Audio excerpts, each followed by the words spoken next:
지난 한 주간 많이 여러분 삶의 모습들이 더워서 힘든 줄 압니다.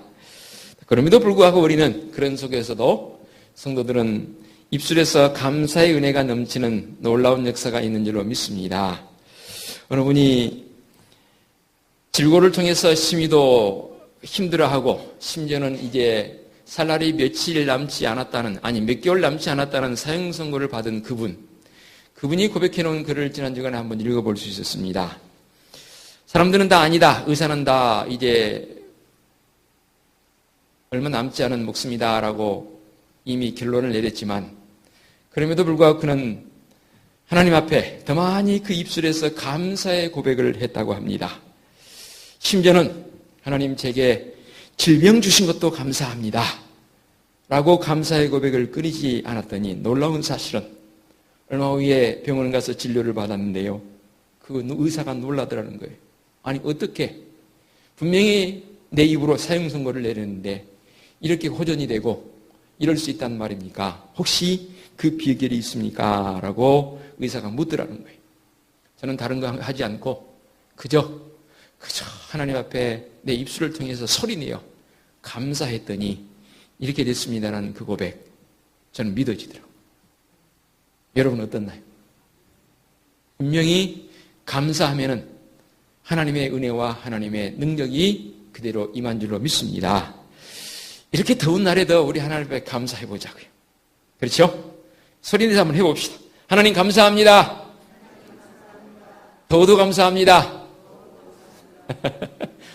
하나님 하신 일을 우리가 어떻게 합니까? 어떻게 하나님 좀 안 덥게 해달라고 말할 수 있습니까? 또 이 더워야 곡식도 잘 익더라고요. 오늘 주신 말씀은 그래서 진리를 아는 지혜입니다. 진리가 무엇입니까? 진리는 바로 한마디로 결론 내리면 예수 그리스도입니다. 왜냐하면 주님께서 친히 내가 곧 길이요 진리라고 말씀하셨으니까. 진리이신 예수 그리스도를 아는 사람은 이 야고보서를 통해 주신 말씀은 상당히 무게감이 있습니다. 또 한편으로는 부담감도 있습니다. 또 한편으로는 이 말씀을 읽을 때 왠지 마음속에 마음이 좀 편치 않습니다. 그러나 이 말씀이 내 속에 들어와서 역사할 때는 그 모든 것들을 다 일소시켜버리고 오늘 마지막 절에서 뭐라고 그랬냐면 화평하게 하는 자들은 화평으로 심어 의의 열매를 거두니라. 저는 13절로 17절까지 말씀을 준비하면서는 상당히 저도 무거웠어요. 우리 성도들에게 좀 힘드는 말씀을 드려야 되는데 성도들이 말씀을 의지해서 좀 힘있는 말씀으로 나가야 되는데 맨 뭐 싸우지 마라, 다투지 마라 이런 말씀만 있는 거예요. 본문을 택해놓고 바꿀까도 생각했지만 내게 주신 은혜가 있어서 13절부터 17절까지는 계속 부담스럽다. 성도들이 힘드는 말씀으로 좀 하고 싶은데 부담스럽다 했는데 18절에 가서 놀라운 역사는 화평하게 하는 자들은 화평으로 심어 의의 열매를 거두니라는 말씀이 내게 얼마나 힘이 드든지요. 그렇구나. 내가 우리 은혜수교회 성도들이 한 사람 한 사람이 화평을 만들어가는 자들, 영어로 뭐라고 그래요? Peace Maker 또는 Peace Make. 화평을 만들어가는 자들에게 있어서는 결국 의의 열매를 거둔다고 그랬습니다. 여기서 말하고 있는 의는 과연 무엇입니까? 그 의는 하나님으로부터 인정받는다는 거예요. 제가 여러분의 귀에 딱 찍어붙도록 의가 뭔지 물었고 여러분도 대답했습니다. 의가 뭐라고요? 하나님 마음에 합한 것, 하나님 마음에 드는 것, 그게 의라고 했습니다. 결국 화평을 만들어가는 사람들은 하나님 마음에 드는 이 의의 열매를 거두게 된다, 그 말씀입니다. 그래서 말씀을 딱 마무리하면서 그렇구나, 우리 믿음의 성도들의 삶이 이 야고보서를 통해서 주신 이 은혜의 말씀, 그 말씀이 아니어도 우리는 분명 평화를 만들어가고 이 땅에 평강의 왕으로 오신 예수 그리스도의 마음을 담고 그분이 우리의 진리의 모습으로 다가오셨기에 그 예수 그리스도만 제대로 깨달으면 결국 하나님의 마음에 든 자의 모습으로 우리가 인정을 받는다는 그 말씀에 결론을 맺고 하나님 감사합니다. 하나님 감사합니다라는 그런 말씀 마무리를 지난주간에 했습니다.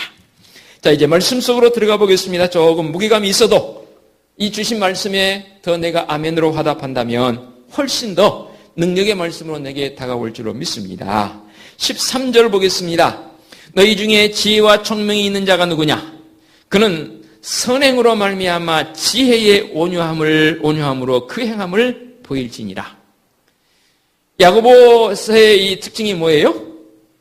행함을 강조하는 말씀이지 않습니까? 그래서 어떤 사람들은 이 야고보서의 말씀을 읽기 전에 반드시 먼저 읽어야 할 말씀이 있습니다라고 전제를 합니다. 혹시 아세요? 야고보서의 말씀을 읽기 전에 이 말씀도 좋지만 먼저 꼭 읽었으면 좋겠다는 말씀이 두 군데가 있습니다. 두 권의 말씀 혹시 아세요? 로마서의 말씀과 갈라디아서의 말씀. 이 두 말씀을 먼저 읽으면 그 다음 이 야고보서를 연결해서 읽으면 다른 말씀도 매치가 되지만 특별히 이 로마서와 갈라디아서의 말씀 그리고 야고보서의 말씀은 딱 이어진다는 거예요. 왜냐하면 이 야고보서의 말씀은 행함을 강조하지만 행함에 전제되어질 일은 바로 믿음입니다. 믿음이 전제되지 않은 행함은 결국 사상누각이 되는 것이죠. 세상 사람들이 말하는 그냥 윤리적 관점 그런 정도밖에 머물러 있지 않습니다. 그러나 로마서의 말씀에서 강조하고 있는 믿음, 갈라디아서에 말씀하고 있는 그 믿음이 전제되어지고 그 믿음이 쫙 깔리고 그 위에 행함이란 아름다운 이 건축물을 우리의 삶을 통해서 지어져 간다면 참 지난 주간에 저는 어느 매체를 통해서 우주선 닮은 그런 건물이 요즘 뜨고 있다라는 그런 건물을 멋있는 건물을 하나 봤습니다. 미국에 있는 건물인데요. 한번 가보고 싶어요. 높은 건물 아닌데 정말로 건물 멋있더라고요. 그런데 좀 언덕진 곳에 세워놨더라고요. 그래서 밤이면 그 조명을 그렇게 만들어서 꼭 우주선이 떠 있는 듯한 그 그림을 보고 참 멋있다, 참 좋다라는 생각을 했습니다. 그렇습니다. 우리의 믿음이 바로 특히 행함적 요소가 야고보서를 통해 주신 은혜의 말씀이 우리 믿음 위에 세워지고 건설되어진다면 누가 봐도 아름다운 우리의 모습이 되지 않겠나 그렇게 여겨집니다. 결국 뭐냐면 행함으로 우리의 삶을 보이라는 겁니다. 그래서 지혜와 온유함으로 그 행함을 보일지니라. 마음속에 품고 있는 것도 귀한 일이죠. 그러나 마음속에 품고 있는 것을 선한 행위적 열매로 거두어가며 그것을 삶의 모습으로 적용시켜 나갈 때. 그래서 우리가 말씀을 묵상할 때에 적용이 없는 삶을 뭐라 그래요? 이제 큐트 안 하세요? 제가 큐트를 강조 안 하니까 이제 큐트를 안 하시나 보다. 적용이 없는 그런 삶은 뭐라고요? 유산하는 것과 같다고 그랬잖아요. 말씀을 많이 읽고 외우고 듣고 연구하고 했다 할지라도 그 삶이 내 삶에서 적용이 되지 않으면, 즉 행함으로 드러내 보이지 않으면 그것이 곧 유산된 것 같다라는 그런 표현을 썼습니다. 저는 이 부분에 동의를 합니다. 왜냐하면 결국 말씀은 우리의 삶을 통해서 드러나 보여줘야 되기 때문에 그렇게 된 줄로 믿습니다. 그리고 계속 이어서 14, 15절에 이렇게 말씀합니다. 그러나 너희 마음속에 독한 시기와 다툼이 있으면 자랑하지 말라. 진리를 거슬러 거짓말하지 말라. 시기는 시기인데 무슨 시기? 시기심이 언급됐는데 그 시기는 시기 앞에 뭐가 붙었습니까? 독한 시기라고 했어요. 저 사람 참 독한 사람이다 그러면 어떤 생각이 들어요? 그 사람에게 가까이 가고 싶은 생각이 드나요? 별로 안 들어요. 오히려 멀리하고 싶은 생각만 듭니다. 이 독함이란 표현은 어떠한 최고치를 말하고 있는 그런 표현인 것 같습니다. 그것도 좋은 선함의 최고치가 아니라 좋지 않음에 대한 최고치. 시기심을 가지고 있습니다. 다툼이 있으면 자랑하지 말라. 진리를 거슬러 거짓말하지 말라. 진리는 걸 결코 거슬러지는 것이 아니지요. 그러므로 믿음의 성도들이 항상 지혜와 총명함을 구해야 되는데 어떤 모습으로 나갈 것인가? 이러한 지혜, 즉 독한 시기와 다툼이나 자랑 내지는 진리를 거슬러 거짓말하는 그 일들에 대해서는 이 지혜는 위로부터 내려온 것이 아니요, 땅 위의 것이요. 땅 위의 것은 결국 누가 지배를 합니까? 공중권세 잡은 자가 지배하는 게 태반입니다. 정욕의 것이요, 심지어는 뭐라 그러냐면 귀신의 것이니라. 좀 약해요. 그냥 차라리 번역할 때 귀신의 것보다는 그냥 세이튼, 사탄의 것이니라, 마귀의 것이니라 그냥 그대로 번역을 놔뒀더라면 참 좋았겠다는 아쉬움이 있습니다. 그렇게 위로부터 난 지혜가 아닌 땅으로부터 난 지혜들은 바로 그런 것이고, 그 다음에 6절에 이렇게 말했습니다. 시기와 다툼이 있는 것은 혼란과 모든 악한 일이 있습니다. 혼란과 악함은 반드시 연결되어 있습니다. 이게 뭐냐면 위로부터 난 지혜가 아닌 땅에서 난 지혜들의 특성적 모습을 이렇게 좀 길게 표현을 했고, 그리고 오늘 말씀의 중심 포인트는 바로 17절과 18절의 말씀이 되겠습니다. 그러면 위로부터 난 지혜는 어떤 것인가? 위로부터 난 지혜는 하나님께서 우리에게 주신 지혜를 언급하고 있습니다. 가장 먼저 이 야고보서에서도 첫째로 그랬습니다. 첫째는 성결이니라 했습니다. 예수 그리스도를 아는 사람들, 진리를 아는 사람들이 이 땅에 살아가면서 모두가 다 지혜자가 되는 줄로 믿습니다. 그런데 그 지혜의 첫 번째 것이 뭐냐면 성결입니다. 이 성결이라는 말을 어원적으로 살펴보니까 이런 뜻이 있더라고요. 하나님 앞에 나아가기에 충분히 깨끗하다라는 그런 표현입니다. 어때요? 나를 한번 돌아볼 때 내가 하나님 앞에 나아가기에 충분히 깨끗합니까? 어때요? 솔직히 저는 말씀 준비하면서 이 말씀에 대한 부분 자신 없더라고요. 제가 저에게 물어봤어요. 박중반, 너 하나님 앞에 나아가기에 충분히 깨끗하니? 제 고백은 이렇습니다. 하나님, 저 솔직히 깨끗지 않아요. 그러나 자신 있게 하나님 앞에 나아갈 수 있습니다. 왜? 예수 그리스도 때문에. 만일에 예수 그리스도의 은총이 아니었다면 감히 그냥 마음속에 하나님 저는 부끄러워서 나갈 수 없어요. 고개만 숙이고 그저 하나님 처분만 바랍니다. 이루어 있을 수밖에 없는 그런 나의 존재. 그런데 자신 있게 일어서서 하나님 앞에 나아갈 수 있습니다. 그럼에도 불구하고 하나님 앞에 나아갈 수 있습니다라고 자신을 가졌던 이유는 바로 진리입니다. 오늘 말씀의 제목이 바로 진리를 아는 지혜라고 그랬잖아요. 내가 예수 그리스도를 알 뿐만 아니라 그 예수 그리스도를 나의 모든 삶의 전부로 삼았기 때문에 우리 하나님께서도 우리 주님을 향해 예수님을 향해서 이는 내 사랑하는 아들이요 내 기뻐하는 자라고 했습니다. 그 하나님의 하늘의 소리에 나도 주님 그 예수 그리스도가 내 전부이기에 그 예수 그리스도로 말미암아 성결한 모습으로 나를 삼아주신 줄로 믿습니다. 내가 그 예수 그리스도를 믿기 때문입니다. 내가 그 예수 그리스도를 고백하기 때문입니다. 그렇습니다. 참 지혜는 그 가치를 떨어뜨리게 될 다른 어떤 교훈이나 목적 등과 뒤섞이지 않은 채 그 고유성이 있습니다. 뭐냐면 바로 깨끗함입니다. 불이나 더러움과는 상관치 아니하는 깨끗함. 죄의 어떤 모습이라도 우리 주님께서는 용납해 주십니다. 그 용납함이 무엇 때문입니까? 바로 십자가 보혈의 은총입니다. 그래서 이 성결의 지혜는 오직 마음과 생활에서 거룩함의 간직을 추구합니다. 다시 한번 말씀드리겠습니다. 이 성결의 모습, 이것은 거룩과 연결되어 있는데 그것을 간직한 자의 모습으로 나가는 성도인 줄로 믿습니다. 여러분, 간직이란 말이 얼마나 귀한 말인지 아세요? 간직하고 있다는 그 기쁨. 만일에 부부간에도 그렇고 특히 선남 선녀들이 서로 사랑하는 사이가 됐습니다. 그러면 사랑하는 사이라면 상대방의 마음을 내가 간직하고 있습니다. 기쁘나요? 안 기쁘나요? 안 기쁘면 사랑하는 사이 아닙니다.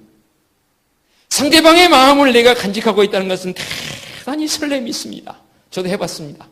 얼마나 설레인지 여러분 몇 번 고백했잖아요.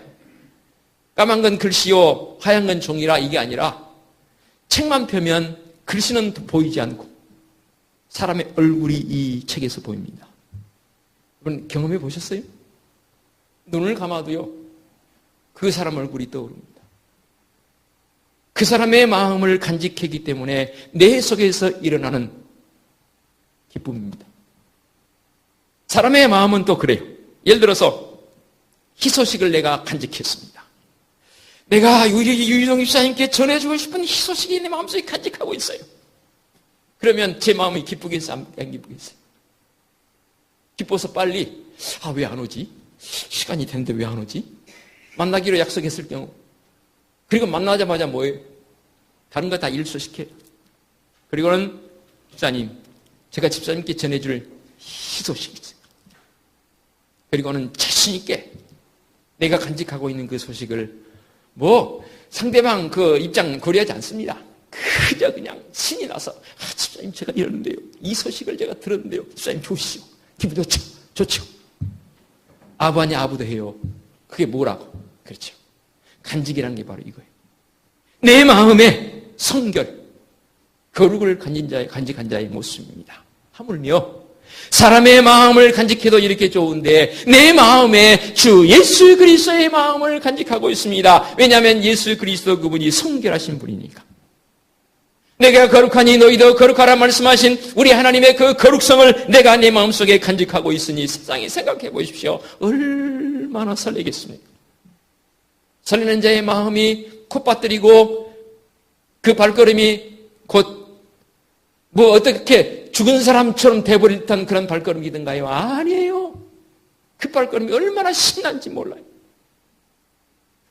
그래서 야고보 이서에서는 위로부터 오는 지혜, 하늘로부터 오는 지혜는 첫째 성결하고 다음에 뭐예요? 두 번째로는 화평하고. 화평은 서두에 말씀드린 것처럼 18절의 말씀과 연결이 되어 있습니다. 화평하게 하는 자들은 화평으로 심어 의의 열매를 거두니라 말씀하십니다. 이 화평은 바로 하나님과 사람과의 관계, 심지어는 인간과 자연과의 관계에서도 내가 바로 이 화평을 만들어가는 믿음의 성도들의 모습이 되는 줄로 믿습니다. 화목한 관계를 갖도록 하는 지혜, 이는 올바른 관계의 질서를 만들어갑니다. 화평하는 사람은 절대로 질서를 깨뜨리지 않습니다. 이 은혜가 있습니다. 그러나 거짓 지혜는 하나님과 인간관계를 오히려 깨뜨리고 심지어는 자연과의 관계도 깨뜨려버립니다. 인간과 인간과 자연의 관계를 파괴적인 관계로 만들어놓는 이 거짓 화평, 우리에게서 몰아내야 합니다. 결국 거짓 지혜는 화평이 있을 수가 없습니다. 그러나 참 지혜는 화평을 보존하며 이웃을 하나 되게 하고 인간으로 하여금 하나님께 더 가까이 가게 하는 원동력이 됩니다. 모티브라 그러죠. 특별히 화평을 보존할 책임이 우리에게 있습니다. 여러분, 만들어간다는 말은 사실 맞지 않아요. 화평 자체는 하나님께서 우리에게 주셔서 만들어 주셨기 때문에 그 화평을 만들어간다라는 관점보다는 저는 이렇게 표현하고 싶어요. 믿음의 성도들은 화평을 보존해 가야 합니다. 여러분, 어떤 것을 보존하나요? 문화재 막 함부로 파괴해도 되나요? 얼마 전에 여고생들인가요? 청년들인가요? 경주에 있는 첨성대에 올라가가지고 인증샷을 찍어서 올렸어요. 어떻게 됐습니까? 처벌까지는 아닌지 몰라도 이런 행동은 하지 말자라고 언론에서 보도한 적을 본 적이 있습니다. 첨성대뿐만 아니라 문화재를 우리는 어떻게 해야 합니까? 보존해야 합니다. 문화재도 보존하는데 하나님께서 우리에게 주신 친히 화평, 그 평화의 모습으로 오신 예수 그리스도를 우리는 보존해야 합니다. 보존은 가치 있는 그것을 간직하게 되어 있습니다. 문화유산을 보존하는 그 이상입니다. 이 보존을 위해서 어떤 가치를 우리에게 주셨습니까? 또 그 보존을 위해서 우리는 과연 무엇을 내가 투자하고 있습니까?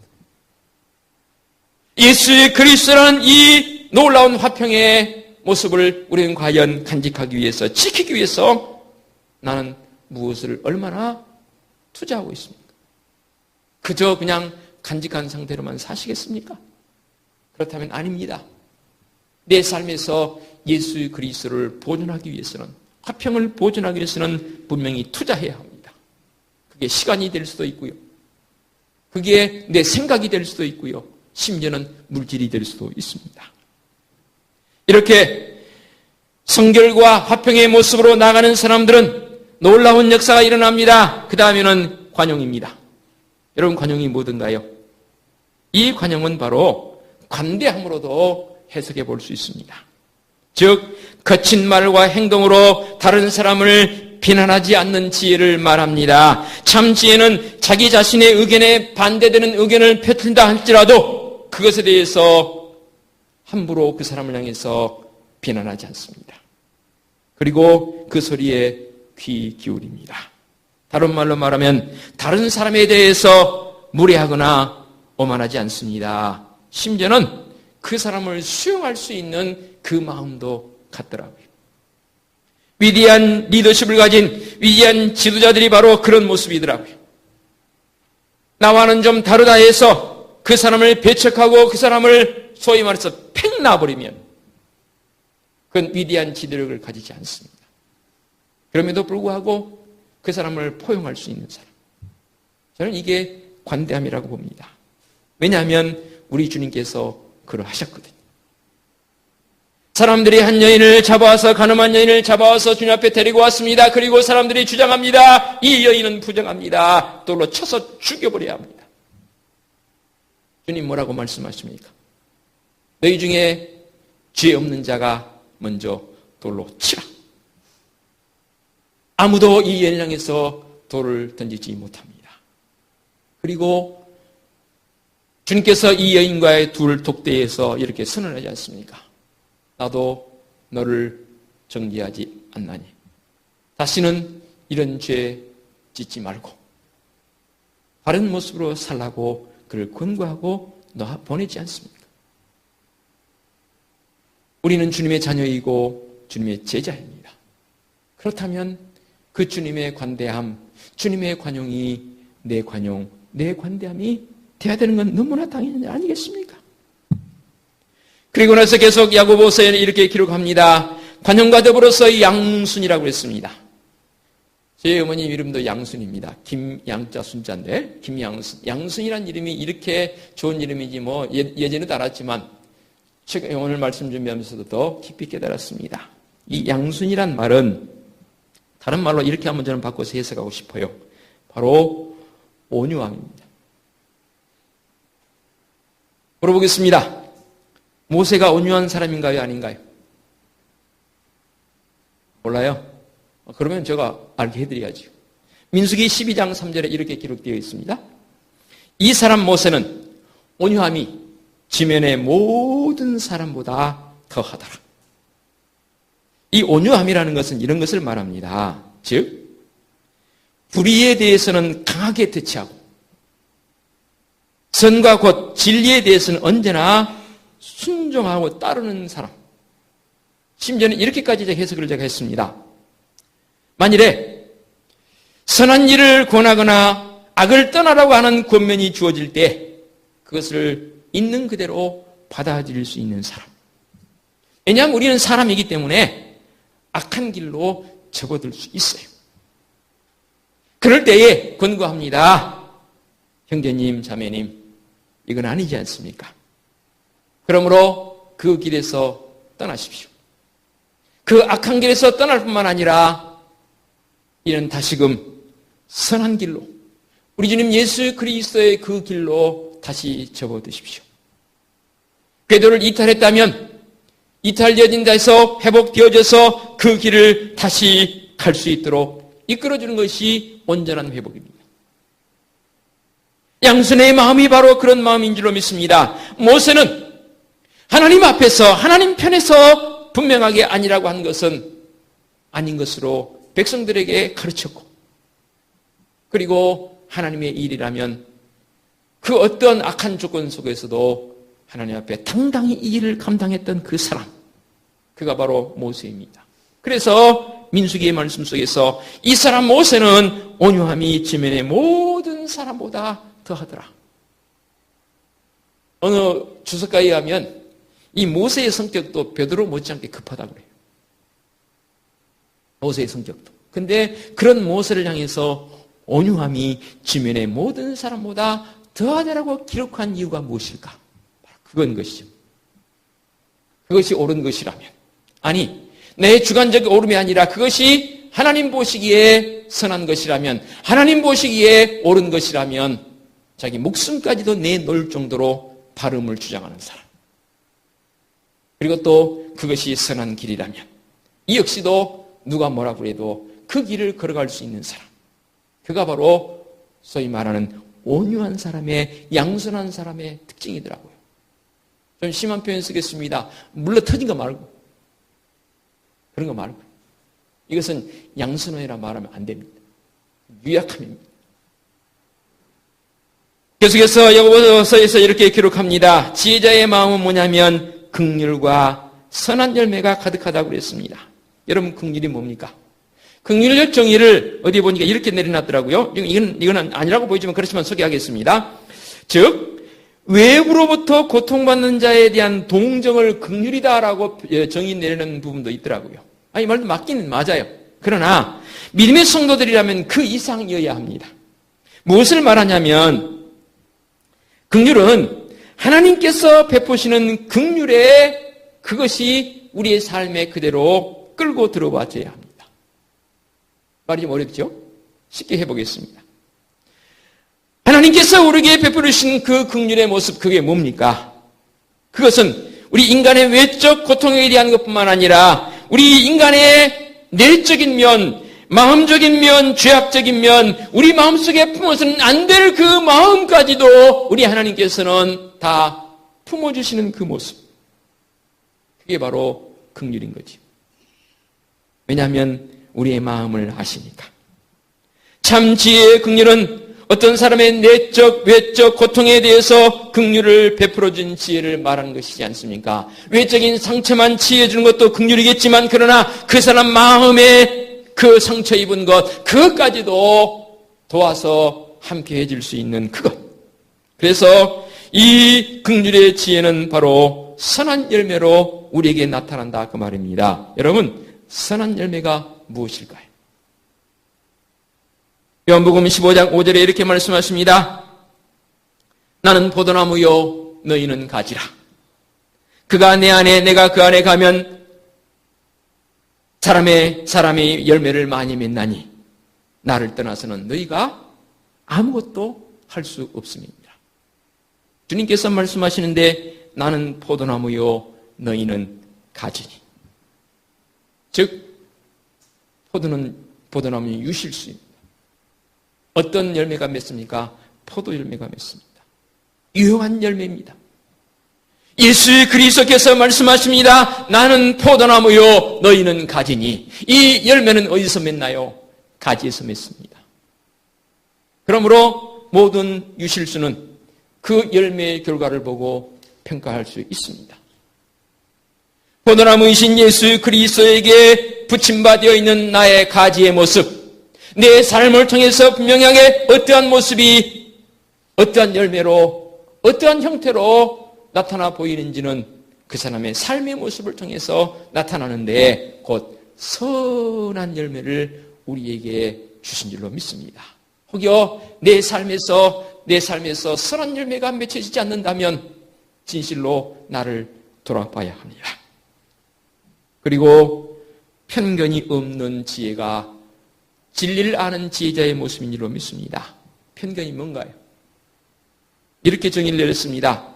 여러 사람 중에서 특별히 한 사람을 지목하여 의심하거나 판단하거나 또는 엉뚱하게 그릇된 추측하는 것, 이게 편견입니다. 그러니까 편견의 결과는 어떻게 나타나냐면 왕따로 나타납니다. 소외시켜버립니다.